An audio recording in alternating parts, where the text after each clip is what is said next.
Good morning, everyone. This is Fran Lewis. This is MJ Network. MJ in memory of my sister, Marcia Joyce. And we have the author of The Disclosure Paradox. This, I read it 3 times because I wanted to make sure I got it's absolutely so interesting because it's not a murder mystery. And it has science in it. And I love astronomy and I love this the whole thing. So this is great. And we had some sightings up here a few years ago. So that made it even more realistic. So tell us, how did you create this book and what was the research behind ETs and UFOs? So let me put on the reading glasses so I can see. Sure. I guess it's the book is part of a continuing journey, and the journey started back when I was a youngster.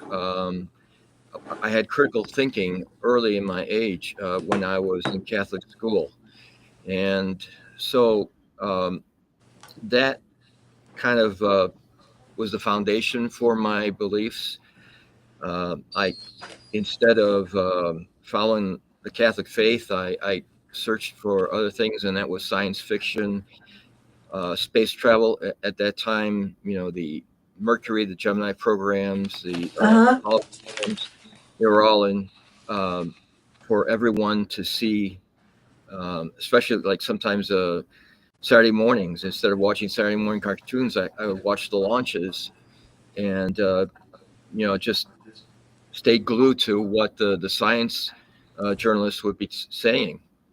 Um, but I guess one specific event that got me into the, I guess, inquisitive nature of our relationships with the rest of the universe and the information that we're not being told occurred when I was in high school, where I stumbled upon a interview with Eric von Daniken on the radio, and he was talking about the Bible and how there were elements in the Bible that were actually depicting interaction with higher technology rather than what people were thinking was gods or angels. Specifically, the book of Ezekiel is just a marvelous, uh, detailed account of how the prophet met these creatures and actually was given a ride in the vehicle when he indicated that he felt the hand of God press on his chest. That was actually the G forces from being inside the vehicle. So the next day I went to school, and sure enough I looked in the Bible, and there, for just like Eric Von Daniken mentioned, were all the words that spelled out that something else was going on there rather than God or the angels. So that was another element that got me inquisitive, maybe agnostic rather than Christian. And then um, fast forward to when I was an Air Force officer, um, and I was a construction manager at Wright-Patterson Air Force Base, which is the cradle of research and development for the Air Force. Um, I was construction manager at a facility called Foreign Technology Division, Wow. which is a very secretive installation. It was in a two-story windowless warehouse facility and surrounded by motion detectors. And um, even if you had a top secret clearance, you had to be escorted. And once you got through double doors, you'd see that all the doors had no numbers, there were no names, there was no directory, everything was white. And the interesting thing was that individuals that were working in one office did not know what was going on in the next office. And my project was on the second floor, and it was for a computer system. That was in the late 80s. So computer systems were very large then for the Department of Defense. And my job was just to look at the inside of that second story part and make sure that the drawings represented what was really there. So I had a copy of the as-bills, and the as-bills drawings are drawings that show the condition of the facility prior to construction. So thumbing through the as-built facility drawings, I realized that there was a floor plan that showed basement. Well, Yeah. a warehouse normally doesn't have a basement. It's not the way that they construct warehouses. So it kind of drew me in, and I looked at the floor plan, and it matched the outline of the building. So it must have been a hidden basement there. And then I go further, and I see a detailed floor plan for a cryogenic chamber, 70 by 90 feet, huge for those standards. And I realized that that was information that I probably was not supposed to be exposed to. Um, Made sure that my escort did not see what I saw, rolled it up, and just filed it in the back of my mind. And I kept that secret for 5 years after I left the service. I realized that what it was when reading a book by Phil Corso, who was the officer in charge of the recovery at Roswell, where he mentioned that they shipped the cadavers from the crash to Wright-Patterson Air Force Base. So that matched perfectly. Oh my God. The epiphany happened when I was watching Ancient Aliens in 2008, 9, and it was again Eric von Daniken talking about the book of Ezekiel, and I recalled hearing that when I was in high school, and then the the memory of what happened to me when I was in the Air Force came to me too, and I put the two together, and from then on, I was on a quest for more information about things that the government wasn't telling us, and that's what led me to contact people, talking to psychics, talking to people that have had contact, that were abducted, that have had implants put on them. And one thing that I realized, that all these people were kind of afraid to talk. But when I set up a support group in Facebook called Spirits and Healing, there were as many as 300 of those people, and they were all congregating, and they were discussing. They made friends, and that was the basis of my characters for the second book, because all the characters in the second book are based on real people. Oh, there's a sequel. Yay. I Oh, was this, hope. yeah, Oh, that was a question. I said, "Oh my God, Lewis and Marianne." I mean, you can't give up on them, and especially the last page, which I won't say. I said, "Wait a minute. There's gotta be." We had a couple of weeks ago drone sightings, and they were actually looking into that. But sometimes they sensationalize things on the news, and I don't exactly believe anything that I hear. And I did the research on this too to see, and it's all facts. So this guy Lewis, I have to admire him, but I have to be angry with him in a well, sense too, because I mean, as I got to know him better, I understand where he's coming from. I understand why he did, but how do you give up your family for something in science that you don't know?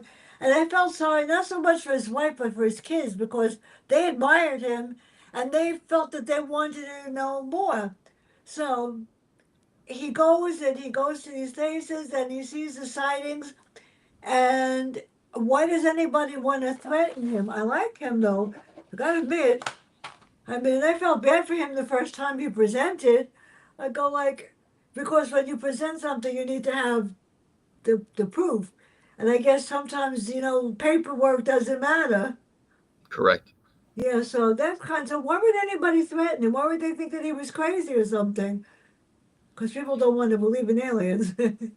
Well, the premise behind the book is that disclosure, which is Yeah, what people want. That yeah, it's the act of the public putting pressure on governments and other agencies to Uh-huh. release information about extraterrestrials, about their technology, um, is not in the best interest of humanity. And the reason is that, um, well, the the ethics and the systems of greed would take over. If we were to have their technology, we would eventually weaponize it and use Mm, it against them, just like we did with you know, the excuses like the Monroe Doctrine, manifest destiny, weapons of mass destruction. We would make up some sort of excuse to go after these extraterrestrials that gave us this technology, because that's the way we are. We are barbaric. We're violent in their eyes. We have an irrational obsession with possessions, mm. and worst of all, we are racist to the point of being genocidal. And you combine that with our intelligence, and that makes us the most dangerous species in the universe to them. That's why we are under what is called a technological and a social quarantine. And until we change fundamentally, spiritually, we won't be a part of the community. That's So, scary. the main character, by the way, is based on me. I mean, the book could be an autobiography. I can't wait to read it. You know, I read in 15 years that I was doing this. My sister told me I looked like a couch potato when I retired from teaching when my mom got sick. And I love teaching. I'm still doing it. And I do seminars with my reading professor about reading strategies. There's going to be one on Monday. My very first professor that forced me never to be behind the eight. Well, he asks the questions, I get to answer them this time. So it's really cool. But I mean, this really is so much more interesting than a murder mystery or all the other stuff. And I'm saying I read over 15,000 books in 15 years, at least. Yeah, I could read 10 a week. And when I got this, and Shirley, I love Shirley, your publicist, who Yeah. said, "Well, do you want?" She doesn't even ask me anymore. She just sends the book. Uh huh. But you know what I love about her is if I ask her a question to get it done, if I send her information, it gets done right away. So I don't sit and worry. And this morning she said, "Don't worry, he'll be there," because 2 weeks ago one of her people fell asleep and never showed up. Then he went to work and forgot to come. So he finds a diary, right? And then he's a radio show. But I'm looking at the question on page 21 and 22. All of these codes and stuff. How did you create that? That was like, I couldn't believe it. And Lewis wondered if it was a highly fun situation. I really like this guy. I mean, he's persistent and stuff. But what does he see? I mean, and how does he know what he sees is really real? If he wanted to believe it anyway. So you were showing those star charts, right? Yeah, I loved it. Yeah. The star charts are from they're authentic. They Mm. actually are from an individual who, when he dreams Yeah. of star charts, and then he wakes up and he writes them down. Yeah. And so that chapter, which is called Lonely Emissary, that is based on that person who is a real person, but I fictionalize him. Well, there's an author that has lucid dreams about that too. And Yes, he has Jane Ann Kranz, she's raised like that. And I can't, oh, when she starts like that, I can't put it down because it's different. It's a paranormal psychic, but she does have lucid dreams about aliens and stuff like that. And it's like, right. and sometimes you wonder if it's real or if they're imaginary. But in this case, it's real. So, what is the history of EBBs? What's the EBBs? How does he meet those on the sighting? That was the coolest. How does he get to meet all these people that believe in what he's believing in? I mean, I know he made the presentation, and I Yes, felt bad. Yeah, because he didn't have visuals and stuff. But I right. thought they were a little. I thought they were a little too harsh. Because I mean, seriously. he did his homework, but I guess he didn't realize that he was missing something, and everybody wants to see the proof. Correct. I'll tell you this: when you go to those conferences, uh, Yeah, people have a deep emotional, uh, connection with yeah, the topics, and they will challenge presenters. It sometimes gets kind of confrontational, um, yeah. because uh, the, at the same time that they have a belief in something, they abhor someone that is telling things that are not true. So they are quite enthusiastic about learning more, but they're also very defensive about getting disinformation.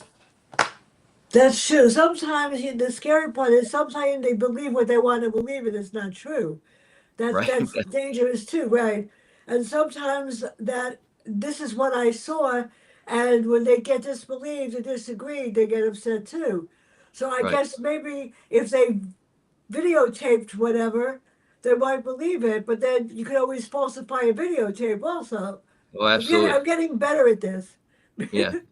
You That, notice in the one chapter that I titled yeah, "Facts and Deception," yeah, I I that guide was the good. reader in understanding, that there are a lot of hoaxes out there, and that you have to be very, Yeah, you have to be vigilant about, uh, you know about accepting what you read there, because people can be very crafty uh huh. in telling things that aren't true. And so in that chapter, I give a couple examples of how people can be duped into something, in thinking that something is real, and then explaining, um, through my uh, through my research, how I found it to be a hoax. So, and I also, try and guide the reader into being inquisitive, but and going to that rabbit hole, but being careful not to go too deep, because you can go into despair. You can even go into, being, depressed, because you think you find so many things uh, are are true, but really aren't, and it could really affect people. So it's very important when to stop digging. I agree with you because I'm into research, and I have read historical fiction, fiction, nonfiction, history, autobiographies, and stuff, and I have found mistakes Oh, because if it's how I was trained by this professor, and I was trained. If you're not sure, look it up. Especially if it's historical fiction, or especially if it's a biography about a person, or oh an wow, autobiography. And I've read some autobiographies of some famous people that there were some really bad mistakes purposely put in there just to antagonize whatever. And I that's was terrible. like, and I caught them on it. As a matter of fact, there was one book that had so much that I refused to review it. And I Yeah, refused to, I won't because I'm putting myself on the line because people that listen to this stream. The last one I had last week was Dr. Gloria Mitchell. We talked about the Jim Crow laws and black code in her life growing up as a daughter of a garbage man. All true. Because I read her history and I know her story. And there were about 500 people that listened to the stream right after it. So I know that this is going to get yeah. The minute I posted this on LinkedIn that I was yeah, doing it, you got a lot of people. The only thing I won't allow is I don't allow other people to listen in on the show. I want them to listen after because I don't want them bothering me or the uh-huh. host or the guest. Yeah, I'm bad. Good, good point. So this is really the best part of this. So how does he meet Mary Ellen, and why does he immediately take to her and believe her, and he goes off with her after he sees his wife and kids? I feel so bad. Right. Yeah. So I think it's because Ellen. was telling him things that he didn't know about himself. Yeah. And when you meet someone and they tell you something, and it's it sounds outlandish. Okay, Yeah. obviously I had to work the plot in, and I had a time limit.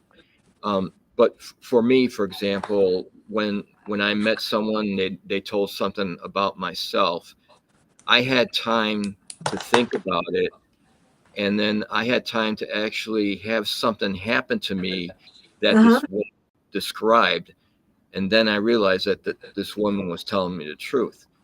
So yeah, I had to accelerate that relationship. Um, to some people like yourself, with a critical mind, you you can think that it doesn't sound realistic, that a normal person wouldn't commit right Yeah. away.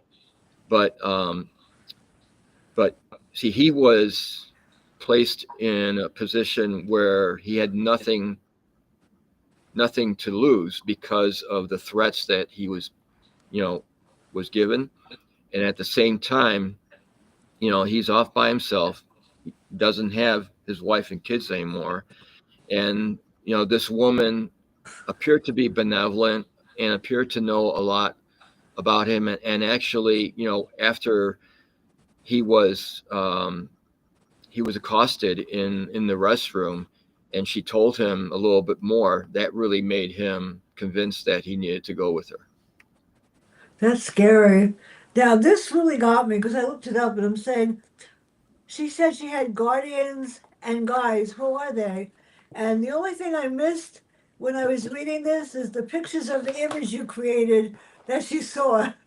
The alien, what images did she? I said, yeah, I would have loved to see the images myself because I was trying to picture them in my mind, which I did. So, what are guardians and guides?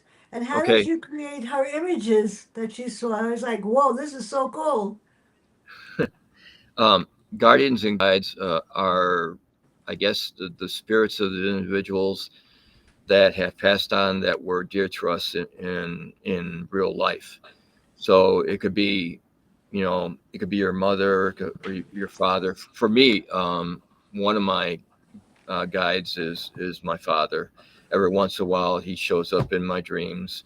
Um, One time, he showed up in meditation, and that was quite convincing. Um, when we pray, being praying to our guides and guardians has more of an impact than praying to an energy source that we call God. So, that's based on spirituality. Well, they have a whole bunch of questions here. Now, That's fine. I try, I hope everybody realizes that when I ask questions, I actually read the book. A lot of people complain that I read the book. So we learn about Lewis in the past, which changes him. So what was his assignment, and what does Mary Ellen share with him? And then we're going to talk about the other people involved, because there are some other characters that he meets that become involved in what this is. That's what made it more credible too. Yeah. So in one chapter, he does uh, meet a psychic woman Yeah. who reads him and realizes that he has a role to play, and his role is to be a counselor and informer. And that chapter occurs early in the book, before they meet other people, before he has an impact on another individual. So, um, with every chapter, with every individual that he meets, the reader understands more and more uh, of what Lewis's role is and what he is meant to do. And Mary Ellen sought Yeah. out she had a plan from the very beginning, and she doesn't really reveal it until they get to Dulce, where they meet up with Katrina and Robert, and Yeah. you know she exposes her plan to him finally, right? You know he's not going to back off of it. So you have Deborah, Katrina, McGeorge, and so many connections. And then on page 69, actually, what is the energy power? And then there's a change that happens afterwards. I mean, it's like all of these people are so connected, and they actually did see different sightings. And Katrina says what she says, and Deborah, so he believes it. So what is the definition of a divine war and the energy power? That must be fun. The definition of the divine warrior, is that what you're asking? Yeah, yeah, So that's based on a real person that's that what I thought. I met. He was a high ranking officer. He still is a high ranking officer. And what happened is that he was interested in information that I was sending him about extraterrestrials at Antarctica. And I sent him um, the coordinates that indicate on Google Earth certain anomalies on Antarctica that obviously show evidence of something going on there. Um, so we were going to have a dinner and talk about it, but before we sat down, something made me say something that was out of character. And what I said was, "Look, before we sit down, you need to understand that we are in the middle of a spiritual war, and you are a big part of it."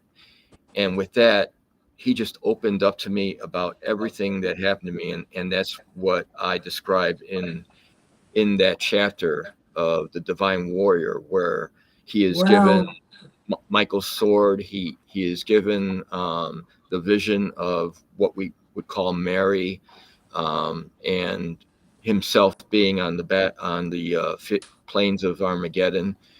And so that's all real. Each person saw something. Deborah, Robert, Katrina, and McGeorge, they saw some of the stories are the same and some of them are different. I mean, and they were believable, I guess. So, what was Mary Ellen trying to do, and why would that endanger? What exactly did she expect them all to do? I probably would have done it too. Well, There's something, different or challenging. Yeah, I'm going to do it. If someone right. said they're going to kill me, yeah, this would have been Well, fun. because she's psychic and she lives on Yeah. Dulce, which is the reservation, the Indian reservation, and that there is this underground joint lab between malevolent beings and the mercenaries. The, Yeah. she was able to sense her abducted child was kept in that laboratory, and with that, she made it a mission that some way she was going to go and get that her child back.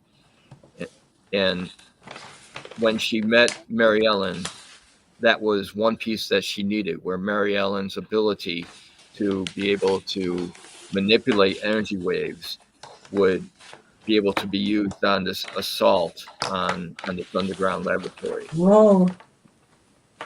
So now we have what was Katrina's role and where would they start? And then we have Dulce and Mount Shasta. That is the pivotal. That's important. Right? Yeah, I got that part right. yeah. Well, Katrina is based on a real person. That's what I Um, thought. in fact, I I made a second book just based on her life, and it's Oh, called nice. What Doesn't Kill Her. Um, and so I passed on a lot of my thoughts to her, and Katrina was in real life. She was abducted, and they put a That's great. implant behind her eye when she was a child, and when she became an adolescent, she was able to understand an ability, and one is to she could recognize energy waves with her mind, and then later on, she learned that she was able to repel energy waves. Um, so for a while, she was actually working for CIA.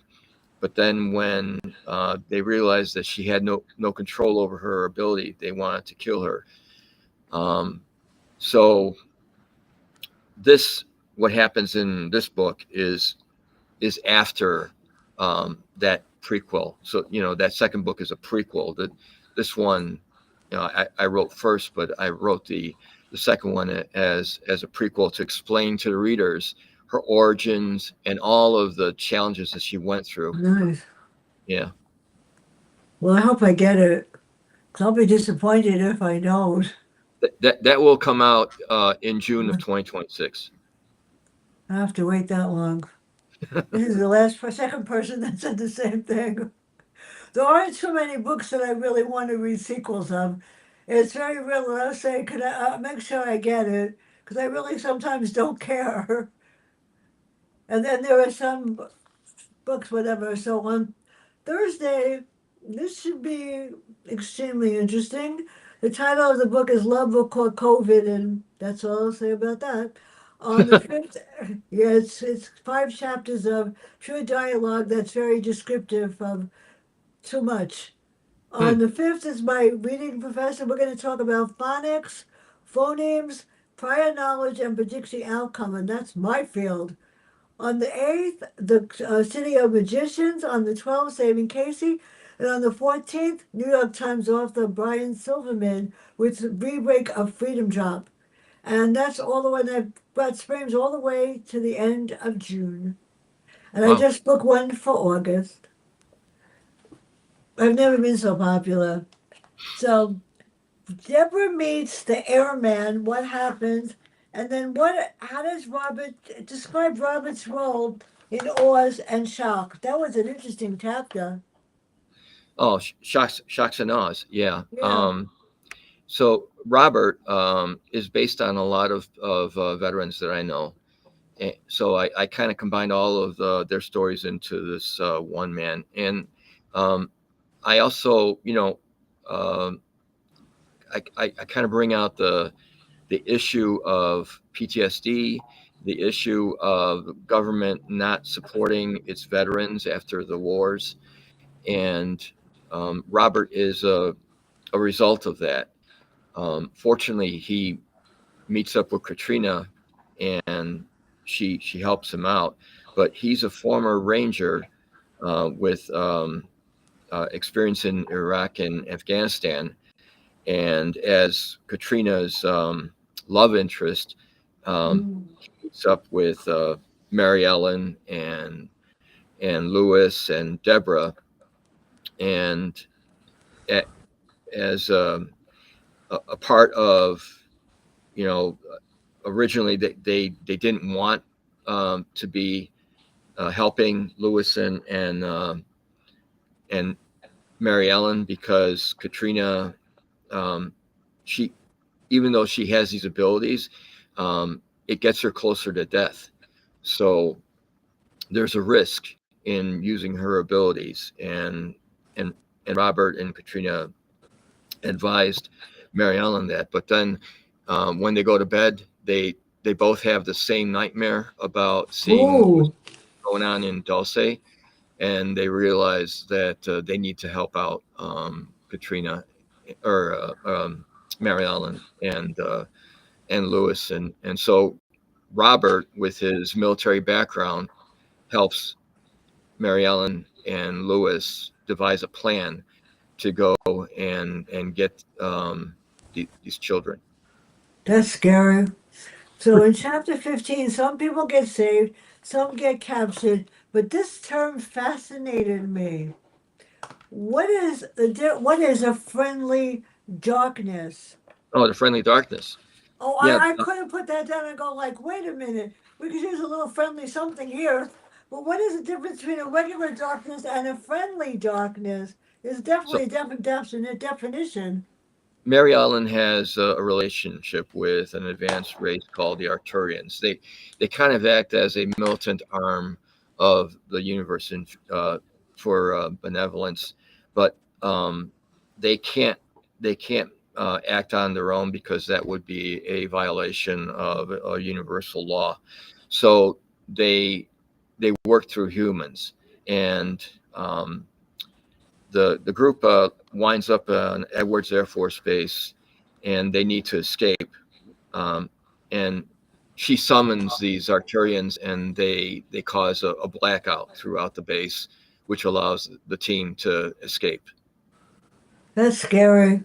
So now, the UFO conference, what happens to Lewis and why that response? I feel so bad for him. He's just trying to do it. He has all these people and he formed this organization and everything.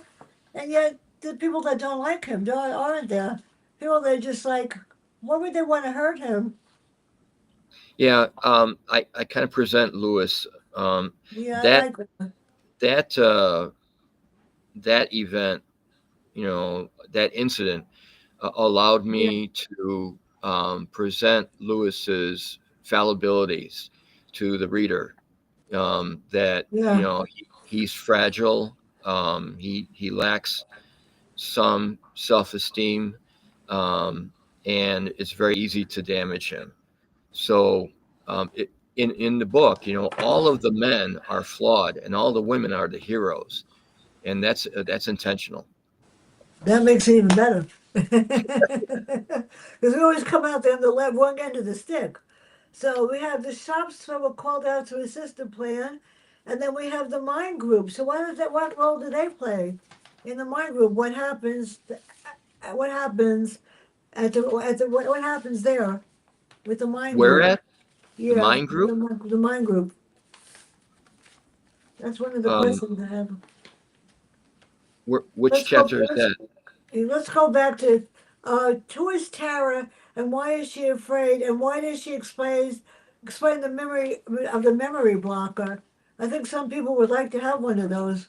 Oh, I see. Um, that's when um, that's when they find themselves in Area 51, and they meet Yeah, with that the airmen. Yeah. So this memory blocker is a chemical that they use, and if you combine trauma with the with an injection, what wow, happens is that the um, the experience goes into your subconscious.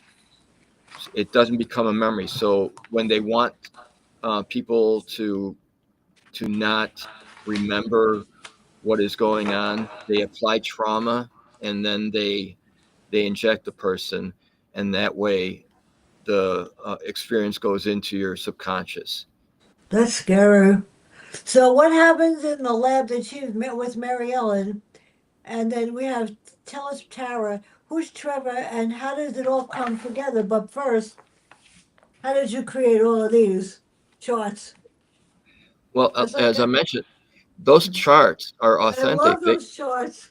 Yeah, they're authentic. That those are were given to me by the Yeah. individual that I characterize it Oh in wow. the book. So and he allowed me, he gave me permission to use them in the book, and I thank him for that. Yes, Yeah, but anytime there's a presentation or something, I mean, I like it's great because I can visualize it for. Then I looked up what the charts meant so that I would understand it. Because if I don't, my dad always told me if you don't know something, find out yourself because no one's going to help you figure it out. So right, that's my code. My students know the same thing. If you don't know something, ask. Don't be afraid. It's okay. sure, So yeah. tell us about, we have chat. What do they see in the final scenes, and where will Mary Ellen and wind up? What's going to happen? And does he ever reunite with his family? I felt so bad for the kids. I didn't feel so bad for her. I don't think she was too upset. Well, that's kind of open ended, isn't it? Yeah, I I felt the need to just stop it right there because they completed their mission. It left things open for um, more adventures.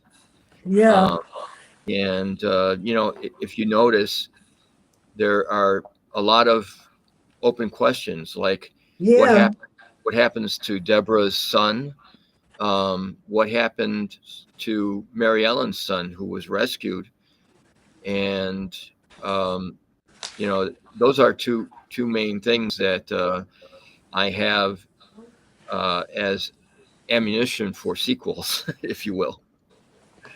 Well, you don't want to give too much away, yeah, but you do want to. There's always like a conflict or some sadness or something.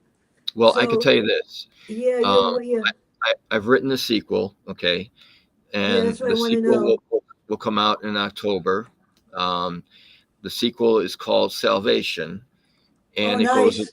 a little further into the extraterrestrial link and our spirituality, and it opens up another chapter, and that chapter is about the Shroud of Turin. Um, you know what the Shroud of Turin is, right?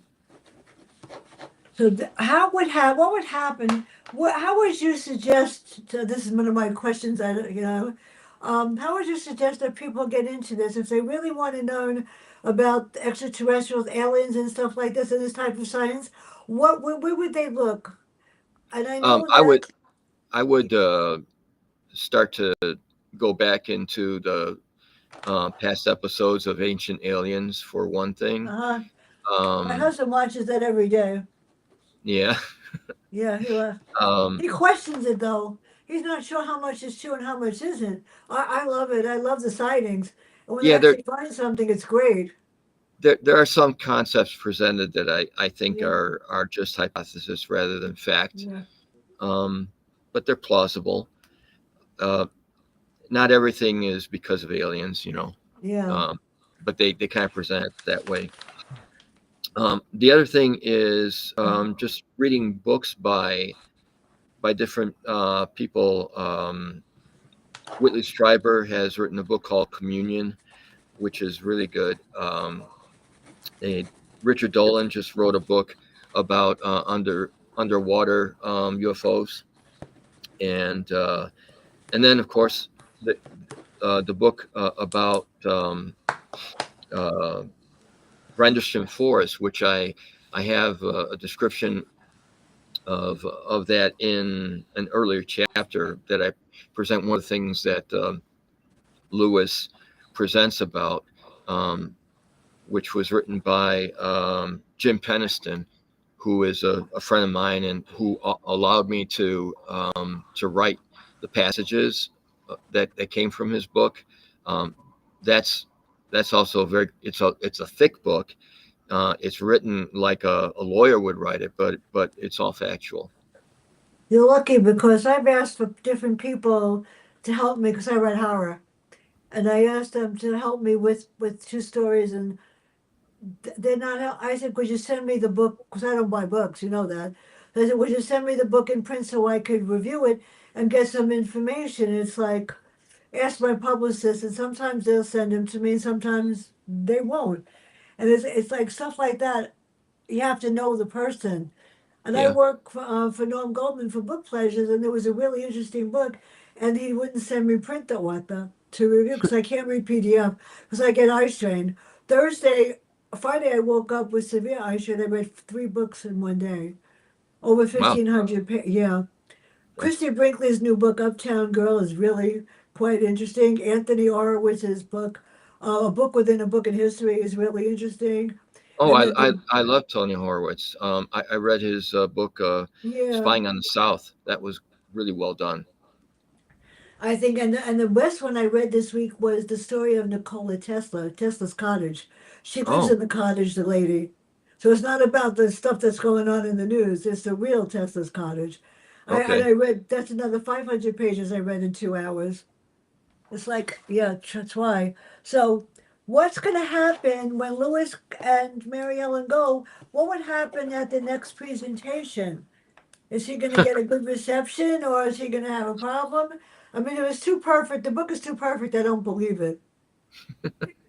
Well, there's not going to be any more presentations, I think, Uh-huh. because he was told that disclosure is not in our best interest. So he's Uh-huh. going to backtrack on that.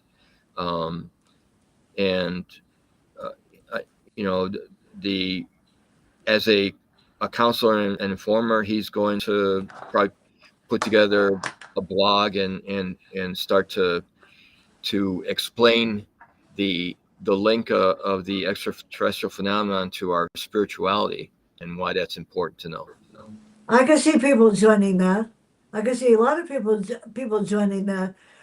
Yeah, I mean, I'm impressed that people read about me on LinkedIn. I got a letter, an email the other day, which was I think I don't know if too many people get it. I got an email from YouTube itself saying that people are watching my streams. Keep up the good work. We're glad to have you. great. It's like, That's wonderful. well, my streams are credible. I'm very careful, and I don't even interview just everybody, and I won't, because people want to watch something and they want to believe they're going to love this. That's for sure. So Right. where can people find out more about you and your work and your book? And I hope I get the book next one. Are you going to do another one with Shirley next year? Oh, sure. Yeah. Yeah. I I have a great website. It's thedisclosureparadox.com, all one word. And people there could read excerpts from the book. They could read descriptions of the characters. They could read the preface. Um, there are reviews that I have pre-publication done by prominent people, and I also have some information about the sequel that would be coming out. So it's really good, and I have links to, obviously Amazon, but it's also available on Barnes and Noble. If they have a favorite small time bookstore, they could go to the bookstore, and my book is in the system because I'm not self published. I'm actually have a publisher, so that's good. I'm going to post a review right now. It's with 27 stars. I have a problem with Amazon. Somebody hacked into my account 2 years ago and said that I never write negative anything. And I tried to explain to these people that it wasn't me, but post on Goodreads. I don't even need them. LinkedIn is the best. The minute I post a review on LinkedIn, I'll probably get 200 views in 5 minutes. For some reason, I have a following. I get offered jobs all the time to edit or whatever. And I had a couple of streams from LinkedIn. So this has been the best happy day. This made my day. Trust me, you have no idea. Thank you. Thank you so much. Let me end this stream before I become